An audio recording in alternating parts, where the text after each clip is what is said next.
ధనుసు రాశి వారికి ఈ వారం మిశ్రమ ఫలితాలు గోచరిస్తున్నాయి. చేపట్టిన ప్రతి పనిలోనూ ఏదో ఒక ఆటంకం ఎదురవుతుంది.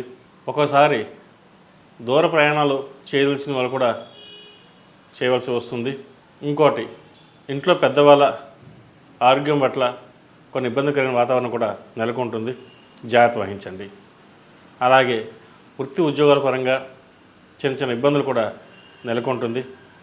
వస్తుందనుకున్న ప్రమోషన్ రాదు, ఇంక్రిమెంట్ రాకపోవచ్చు, లేదా ఏదైనా సరే అధికారులతో ఒకటి మనస్పర్ధలు కానీ విభేదాలు కానీ వచ్చే అవకాశం గోచరిస్తుంది. అన్నీ బాగున్నాయి అనుకుంటాం, కానీ ఏదో ఒక తెలియని వేదన ఏర్పడుతుంది. కాబట్టి ప్రతిదానికి సమయమే సమాధానం చెప్తుందని మీ పని మీరు చేసుకోవడం చెప్పదగిన విషయం. అలాగే వ్యాపారస్తులకు వ్యాపార పరంగా రొటేషన్స్ అంత అనుకూలంగా ఉండవు. చిన్న చిన్న ఇబ్బందులు అనేవి ఏర్పడుతుంది.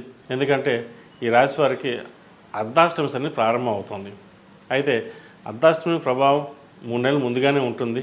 చేపట్టిన పనిలో ప్రతిదీ జాప్యం జరగడం వల్ల కొంత మానసికమైన ఇబ్బంది అనేది ఏర్పడుతుంది. అయితే ఇబ్బంది పడాల్సిన అవసరం ఉండదు. ప్రతిరోజు ప్రతినిత్యం శని స్తోత్రం అలాగే దక్షిణామూర్తి స్తోత్రాన్ని ఎక్కువ పఠించండి. దానివల్ల మంచి ఫలితాలు ఉంటాయి. దక్షిణామూర్తి స్తోత్రం ఎంత పఠిస్తే అంత మేధాశక్తి పెరుగుతుంది. ఏ పనైనా సరే ముందుకు సాగడానికి తోడ్పడుతుంది. ఈ రాశిలో జన్మించిన స్త్రీలకు వృత్తి ఉద్యోగాల పరంగా చిన్నపాటి ఇబ్బందులు అనేవి ఏర్పడతాయి.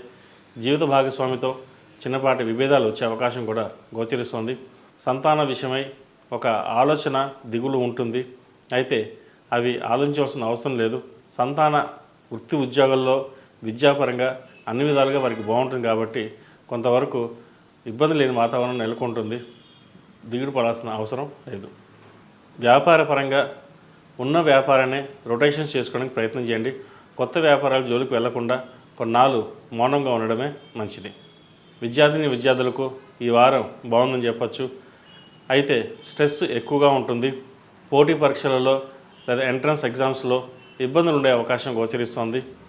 టెన్షన్ పడకుండా నిదానంగా ఆలోచించి చదవడం లేదా ఆలోచించి రాయడం చేయండి. మంచి ఫలితాలు సాధించగలుగుతారు. ప్రతిరోజు ప్రతినిత్యం దక్షిణామూర్తి స్తోత్రాన్ని పఠించండి.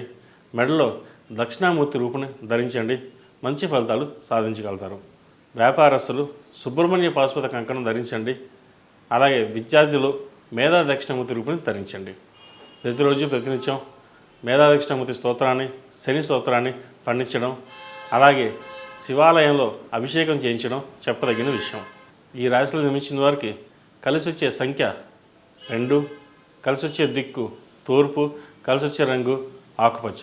ఈ పూజా స్టోర్.in పసుపు కుంకుమ నుంచి దేవతా విగ్రహాల దాకా అన్ని రకాల పూజలు, వ్రతాలు, వివాహం, గృహప్రవేశం, హోమాది శుభకార్యాలకు కావలసిన పూజా సామాగ్రి అంతా ఒక్క క్లిక్తో మీ ఇంటి వద్దకే.